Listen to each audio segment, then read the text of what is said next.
Je vis ici à Medjugorje, à côté de la montagne, de l'apparition. Et je suis avec... Comment tu t'appelles? Pascal, Pascal, tu viens d'où? de Paris. Paris? Mais je viens de la Martinique, mais j'habite à Paris. Oh, wow! Maintenant, je sais pourquoi tu es tellement belle. Quelle combinaison! Martinique et Paris. Voilà, c'est ça. Et première fois ici? Non, pas du tout. C'est la 14e fois. Wow! Et la première fois, c'était en 1998. Et pourquoi tu es venue? Parce que c'est un appel. Parce que la première fois où je suis arrivée à Medjugorje, ma vie a changé. La Sainte Vierge a transformé mon cœur et j'ai découvert une vraie maman. Ma maman est décédée au mois de février de l'année 98 et ça a été évidemment très douloureux. Et là, en fait, c'était une nouvelle rencontre, une nouvelle maman que je rencontrais.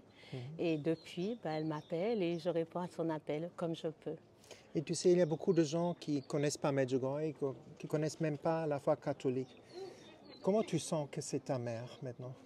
C'est ma mère déjà parce que Jésus, quand il était sur la croix, il a dit à Jean, voici ta mère. Et il a dit à Marie, voici ton fils. Mais cela, je l'ai expérimenté vraiment à Medjugorje. Parce qu'avant, faire un Je vous salue Marie, c'était extrêmement compliqué pour moi. Une dizaine de chapelets, ce n'était pas possible du tout. Et avec Medj, en fait, j'ai ressenti cette présence maternelle, cet amour de la Sainte Vierge. Et elle nous invite en fait à marcher à la suite de son fils, à marcher dans les pas de Jésus. Et en fait, elle est tellement humble, tellement petite, mais tellement lumineuse, tellement aimante, que son amour en fait rayonne en nous, mais elle s'efface pour laisser la place à Jésus. C'est pour notre confrère protestant qui connaissent le rôle de la Vierge, ce n'est pas une déesse? Non, ce n'est pas du tout une déesse, on n'adore pas Marie. En fait, quand on fait le Je vous salue Marie, déjà, c'est biblique. Dans l'évangile de Saint Luc, quand l'ange arrive lors de l'annonciation, il dit « Je vous salue, comblé de grâce ». Et en fait, c'est la première partie de notre Je vous salue Marie, comblé de grâce. Le Seigneur est avec vous. Et quand Marie va visiter sa cousine Élisabeth lors de la visitation, elle dit « Que me faut-il que la mère de mon Seigneur vienne jusqu'à moi ?» Donc en fait, non, Marie, on ne l'adore pas. En fait, quand on fait le Je vous salue Marie, on lui dit « Prie pour nous ». Elle prie pour nous, elle intercède pour nous. Donc non, Marie ne remplace pas Jésus, au contraire. Elle nous attire pour nous conduire dans le cœur de Jésus. Et Amen. pour nos frères protestants, c'est juste leur dire non, Marie ne remplace pas Jésus. Non, nous n'adorons pas Marie. Nous la prenons chez nous parce que Jésus nous l'a donnée. C'est notre maman et nous l'aimons. Et elle nous aime et surtout, elle aime tous ses enfants. Elle aime tous ses enfants. Elle est pleine d'amour, non? Elle est pleine d'amour. D'ailleurs, elle dit dans un des messages, si vous saviez comme je vous aime, comme je vous aime. Et elle a dit aux voyants, je suis belle parce que j'aime. Et si nous nous aimons, eh bien, nous deviendrons beaux comme notre maman du ciel. Comme toi. Parce que la beauté, c'est intérieur et ensuite, ça se diffuse. Et vous voyez, en toi, on le voit. Ah, Les gens qui regardent maintenant, regardez. Elle est belle. Comme elle est belle, exactement, comme elle est belle. Et ça vient de l'intérieur, c'est une calmeté, c'est un paix, c'est une joie silencieuse, douce. Mais c'est la reine de la paix. Et en fait, quand on arrive à Medjugorje, c'est ce qu'on expérimente. La paix. La paix, c'est un peu du ciel qui vient sur la terre. Et quand cette paix-là habite en nos cœurs, eh bien après, quand on rentre chez nous, on peut la partager, on peut la diffuser. Et vous savez, quand je suis venue la première fois à Medjugorje en 1998, la Sainte Vierge a tellement retourné mon cœur par son amour, sa présence, sa paix, qu'en repartant, je lui ai dit, mais tu sais, Maman Marie, j'aimerais que toute ma famille vienne à Medjugorje pour expérimenter cet amour, pour expérimenter cette paix. Et en 2001, donc à cette époque-là, je vivais encore à la Martinique. En 2001, nous étions 22 de la famille à venir ici. Il y avait une sœur à mon papa qui avait 85 ans. Il y avait mes sœurs, 2 sœurs à ma maman et plein d'autres personnes. Et ça, c'est vraiment la grâce de Medjugorje. Et aujourd'hui, nous vivons des temps qui sont difficiles. Et la Sainte Vierge nous demande de prendre notre chapelet. Pourquoi Padre Pio dit c'est l'arme de notre temps? C'est l'arme de notre temps. Pourquoi? Parce qu'avec la prière, on peut arrêter les guerres. Et c'est ce qu'elle dit, hein. C'est la Sainte Vierge qui dit ça, avec la prière, on peut arrêter les guerres. Et on voit bien que l'autre, il est déchaîné. Il est déchaîné. Donc si on prend notre chapelet, si on a la paix dans notre cœur, parce que ça commence d'abord par la paix dans notre cœur, et que s'il y a la paix dans notre cœur, il y aura la paix dans nos maisons, la paix à notre travail, la paix, on va répandre la paix. Donc prenons notre chapelet et tournons-nous vers notre maman du ciel pour que cette paix-là se répande dans le monde. Wow. Et si vous avez un problème, il n'y a aucun problème qu'on ne peut pas solutionner avec la prière du chapelet? Aucun problème. Parce qu'en fait, quand on prie le chapelet, on médite les mystères de la vie de Jésus. En fait, Jésus, il est présent dans le chapelet. C'est sa vie qu'on regarde, toutes les étapes de sa vie. Et le pape Jean-Paul II, il a rajouté les mystères lumineux, donc d'autres étapes de la vie de Jésus. Mais se tourner vers Marie, c'est être sûr d'arriver à Jésus. Et je crois que c'est Saint Louis-Marie de Grignon de Montfort qui disait que c'est le chemin le plus facile pour arriver à Jésus. Parce que Marie, c'est une maman. Et évidemment, elle vit ce qu'il y a de bon pour chacun de ses enfants. Et elle sait que être dans le cœur de Jésus, c'est ce qu'il y a de bon pour ses enfants. Donc, même si la vie, parfois, elle peut être difficile, parsemée d'embûches, mais quand on a son chapelet, quand on a la Sainte Vierge, quand on prie, quand on a le Saint-Esprit, quand on va à l'Eucharistie, quand on ouvre sa Bible, quand on va à la confession, ben c'est notre chemin qui va nous conduire vers le ciel. C'est notre chemin de sainteté. Et qu'est-ce que tu dis aux gens? Beaucoup de gens pensent que Dieu le Père, c'est un vieux homme avec une barbe blanche qui est énervé, qui attend qu'on fait une faute et après il est heureux de nous mettre dans l'enfer. Non, c'est Beaucoup un de gens Dieu pensent ça? d'amour, oui. Oui, parce qu'en fait, quand on était petit, souvent on nous disait Dieu va te punir. Mais non, mais c'est pas du tout ça. Dieu, c'est vraiment un Dieu d'amour. Et en fait, Medjugorje, c'est l'école de l'amour. C'est nous apprendre déjà à accueillir Dieu comme notre Père, à accueillir Jésus, à savoir que nous faisons partie d'une famille qui est l'Église. Et c'est qui est là d'ailleurs, on voit un peu la famille qui est là. Nous sommes là. Juste là, toute la famille est là, là aussi, tu vois. Voilà. C'est Dieu un jazzman, il est très créatif, non? Voilà. Toutes les couleurs, rouge, noir. Voilà. C'est la diversité dans l'amour. Amen. Voilà. Et c'est la vraie diversité. La vraie diversité, la oui. vraie inclusion, notre Église inclut tout le monde. Il inclut tout le monde. Mais il nous conduit aussi sur un chemin de sainteté. Et petit à petit, le Seigneur va nous montrer aussi avec Marie ce qui ne va pas chez nous, ce qui a besoin d'être changé. Et le Seigneur va travailler notre cœur. La Sainte Vierge va nous montrer et petit à petit, nos cœurs seront transformés. Dans son cœur doux. Dans son cœur doux et humble. Et Medjugorje, on dit, c'est le confessionnaire du monde. Beaucoup de gens, ils ont peur. Peut-être là, il y a des confesseurs. Quelqu'un a peur. Qu'est-ce qu'il va dire, le prêtre? Qu'est-ce que tu dis? Alors pour moi, la confession, c'est le plus beau cadeau qu'on ait pu avoir. Voyez, parce qu'en fait, on ne se rend pas compte, mais on commet des péchés tous les jours, en pensée, en parole, par action, par omission. On pêche tout le temps. Et en fait, quand on va au sacrement de réconciliation, eh bien, c'est comme quand on met du linge sale dans le tambour de la machine et on met le programme en marche et ça tourne, et ensuite quand le linge ressort, il est tout blanc, tout propre. Eh bien, c'est ça. On va se jeter dans les bras de notre Père, miséricordieux, plein d'amour, qui est là, qui nous attend.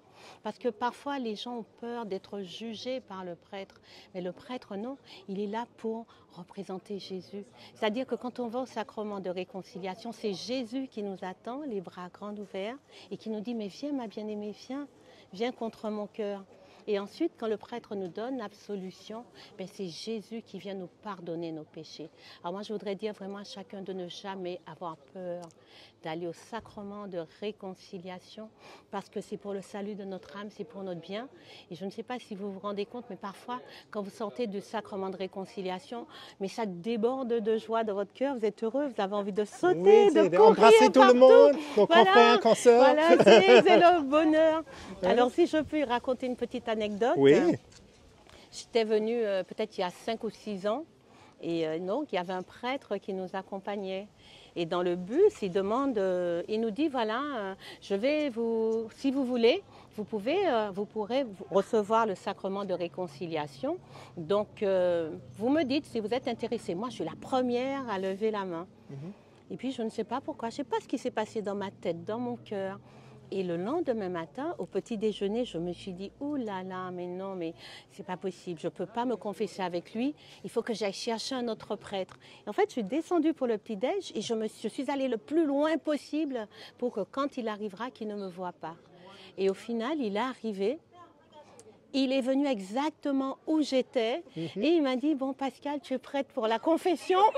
Et là, je ne pouvais pas dire non. J'ai dit, oui Père, je suis prête. Et quand je lui ai raconté, en fait, on a rigolé tous les deux. Il me dit, mais non, mais il ne faut jamais avoir peur. Même si on connaît le prêtre, en fait, ça ne change rien parce que c'est Jésus lui-même qui vient, qui t'écoute et qui te donne l'absolution. Absolument. Voilà. Et quand nous sommes dans l'état de grâce, on peut recevoir la Sainte Communion. Les gens, l'Eucharistie, ils ne comprennent plus qu'est-ce que c'est. Tu peux expliquer? Alors en fait, quand tu es en état de grâce, ça veut dire que dans ton cœur, en fait, tu es pur.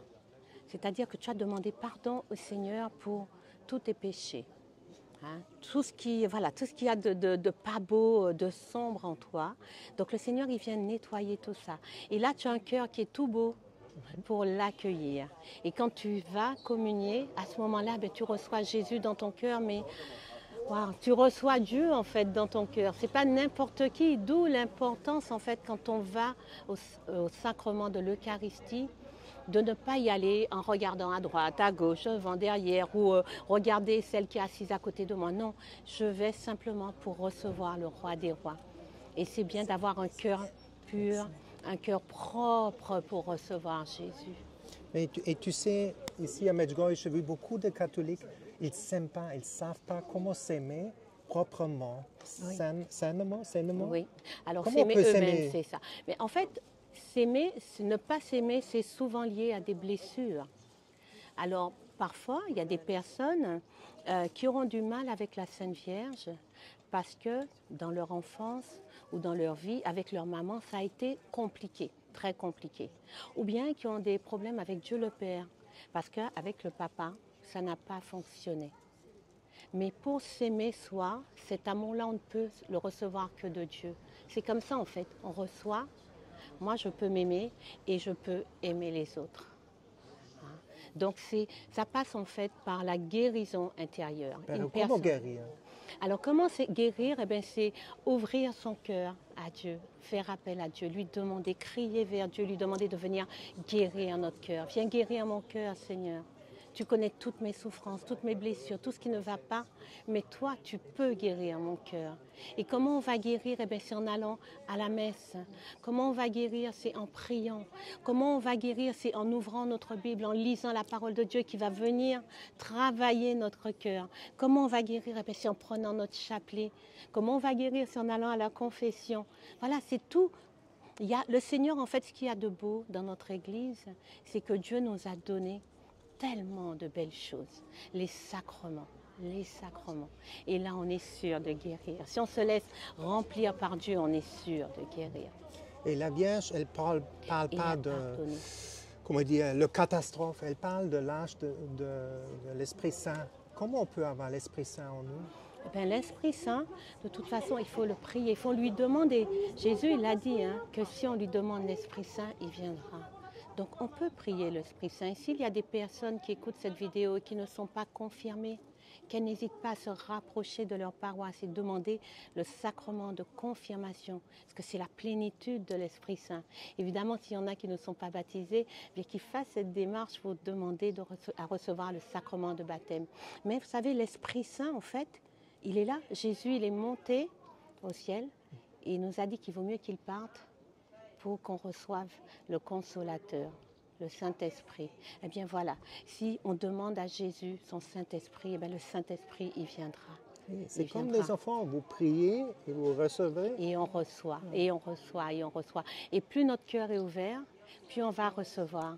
Voyez, plus on se fait capacité, Jésus pourra se faire torrent en nous, fleuve en nous. Alléluia! Alléluia! Alléluia! Et tu as fait l'expérience, si tu vis dans l'intention, ta volonté soit faite dans ma vie, Oui. que dans l'épreuve, tu es plus calme, plus en choix. Oui, oui, parce qu'en fait, on a deux façons de vivre les épreuves. Soit on peut être dans la révolte. Ah, mais pourquoi Seigneur? Pourquoi c'est toujours moi? Et là, en fait, tu perds ta paix. Tu es dans l'agitation. Et là, en fait, tu vas voir ton épreuve. Donc, tu es centré sur toi, mais tu ne vas pas voir Jésus. Mais quand tu vis ton épreuve avec le Christ, ça n'empêche pas la douleur. Ça ne veut pas dire que tu ne vas pas souffrir. Mais ça veut dire que ton fardeau, tu l'as déposé au pied de Jésus.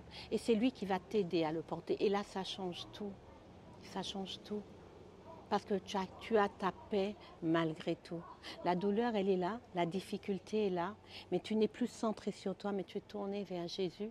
Et à ce moment-là, c'est là où tu vois que c'est le Seigneur qui te porte dans ton épreuve. Wow. Et tu es venu tellement de fois ici. Pour toi, le lieu préféré à Medjugorje? Moi, c'est le programme de la paroisse. Le programme de la paroisse, parce qu'on a tout. On a la prière du chapelet, on a l'Eucharistie, la Sainte Messe. On peut avoir l'adoration du Saint-Sacrement. En fait, pour moi, tout est là. Après, je crois que la Sainte Vierge, eh bien, elle appelle chacun dans un lieu. Donc, certes, le programme de la paroisse, mais ça peut être à la colline, des apparitions.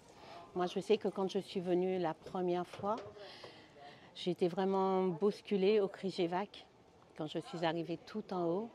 Là, ça a été pour moi vraiment le temps de la rencontre véritable. Donc, je pense que c'est quand on arrive à Medj, j'ai arrivé avec un cœur ouvert et la Sainte Vierge, elle nous conduira où on doit aller et les choses se passeront comme le Seigneur veut. Oui, absolument. Voilà. Et à la fin, qu'est-ce que tu dis aux gens? Pourquoi venir une fois ici à Medjugorje? Ben moi, je dis aux personnes qu'on est appelé à Medj. Quand on vient à Medjugorje, c'est que la Sainte Vierge nous appelle. On n'est jamais là par hasard. Venir jusqu'ici, c'est quand même compliqué. Il y a l'avion, après il faut prendre le bus pendant 2h30, voire 3 heures parfois. Donc, c'est répondre à l'appel d'une mère, répondre à l'appel de la mère, qui a vraiment des cadeaux. Ça se passe dans le cœur, mais ça peut être une personne qui nous en parle. Alors, elle peut en parler parfois pendant des années, puis un jour, on a le truc qui est là dans notre cœur qui nous dit, oui, il faut que j'y aille, il faut que j'y aille. On le sent dans le cœur. Mais quand on est appelé ici, c'est que le Seigneur a quelque chose à faire et que la Sainte Vierge nous attend avec tout plein de cadeaux, tout plein de cadeaux. Et tu sais, tu as cette relation personnelle avec le Christ. Dernière question. Comment on peut avoir cette relation personnelle? Avec le Christ? Oui. Avec la Vierge? Avec la Vierge Marie, c'est la prière en fait. Vous voyez, c'est accepter peut-être de se faire tout petit. Et puis reconnaître qu'en fait, que par nous-mêmes, on ne peut pas faire grand-chose et qu'on reçoit tout de Dieu. Avec le Christ? Avec le Christ. En Christ, toujours, à travers le Christ. Voilà, toujours. Et il nous dit bien dans la parole, qu'as-tu que tu n'aies reçu? Donc on reçoit vraiment tout de lui. Ouais. Et là, oui, on peut avoir cette relation personnelle avec Jésus, avec la Sainte Vierge, mais surtout la prendre comme une maman. Ne pas oublier que c'est une vraie maman. Elle n'est pas là-haut dans le ciel, elle est là sur terre. La preuve est dans notre cœur. Tu étais à une apparition ici une fois? Une fois, oui. Mais et comment c'était? Tu sentais? Ça fait très très longtemps, je ne sais plus, je crois que c'est en 2006 ou je ne sais plus. Écoutez, franchement, c'était extraordinaire. Moi, je ne l'ai pas vue, mais en tout cas, quand elle est arrivée, la paix a envahi la pièce. C'était au début, donc on avait encore parfois les visionnaires qui se déplaçaient dans les pensions et qui nous permettaient de participer, de vivre une apparition. Et là, la Sainte Vierge, elle est arrivée. Et tout a changé, tout a changé. C'est la paix qui est arrivée avec elle. Et du coup, la paix dans les cœurs aussi. Voilà. Et vous pouvez confirmer, c'est la paix ici? Oui, oui. Oui? Bonne fête. Wow! Merci. Look at that! Yeah! Merci pour... Voilà. Waouh, quel époux! Pascal et Pascal. Waouh, Pascal et Pascal, il a gagné au loto, toi. Hein? Dans l'auto Merci. du ciel. Yeah. Merci pour cette belle interview. Et Merci dis-moi beaucoup. maintenant, vous avez un mari comme ça. Beaucoup de gens, ils cherchent un stable, bel mariage. Comment Bah, peut l'avoir? Bah, il n'a pas toujours été comme ça. Hein. Explique. Non, en fait, ça a été très difficile. Ça a été difficile. Et la Sainte Vierge, en fait, elle a entendu les prières. Elle a entendu les prières. Les genoux qui se frottent par terre parce que, voilà, ou parfois où on a le cœur tellement lourd et on pleure, on crie vers sa maman. Et un jour, voilà, il est venu aussi à Medjugorje. C'était en 2003. Et ben là, il a rencontré la Sainte Vierge aussi. Mais ce que je peux dire aux familles, aux épouses qui souffrent parce que leurs maris sont loin de Dieu, ne vous découragez pas. Le Seigneur entend toujours la prière d'un enfant qui crie vers lui. Notre maman du ciel, elle entend toujours la prière d'une épouse et d'un époux aussi, parce qu'il y a des époux qui pleurent parce que leur épouse est loin de Dieu. Mais quand on prie, quand on demande au Seigneur cette grâce de la conversion de notre époux, de notre épouse, il entend notre prière. Mais il nous demande en fait de l'aimer en dépit de tout ce qui peut se passer comme lui, il le voit, comme il aime, de l'accepter tel qu'il est. Et c'est lui qui convertit, ce n'est pas nous qui convertissons, c'est Dieu qui convertit. Donc c'est prier, prier, prier. Un Dieu qui est amour et Un pas Dieu énervé. d'amour. Pas un Dieu énervé, non. Non. Vous savez, quand les choses, parfois, il y a un prêtre qui nous disait, ça s'appelle peine procurée par soi-même. Parfois, on se met nous-mêmes dans nos difficultés. Et on dit, le bon Dieu m'a puni. Mais c'est parce que nous aussi, nous n'avons pas forcément été à l'écoute de ce que Dieu avait pour nous ou nous a dit. Et on se retrouve parfois dans des difficultés où ça arrive que le Seigneur permette des difficultés pour nous aider à grandir, à avancer sur notre chemin de sainteté. Au rapprochement à Dieu. Voilà, c'est ça. Wow! Qu'est-ce que je peux dire? Merci pour cette belle interview. Non? Bravo! Bravo! Merci. Hein? Merci à vous.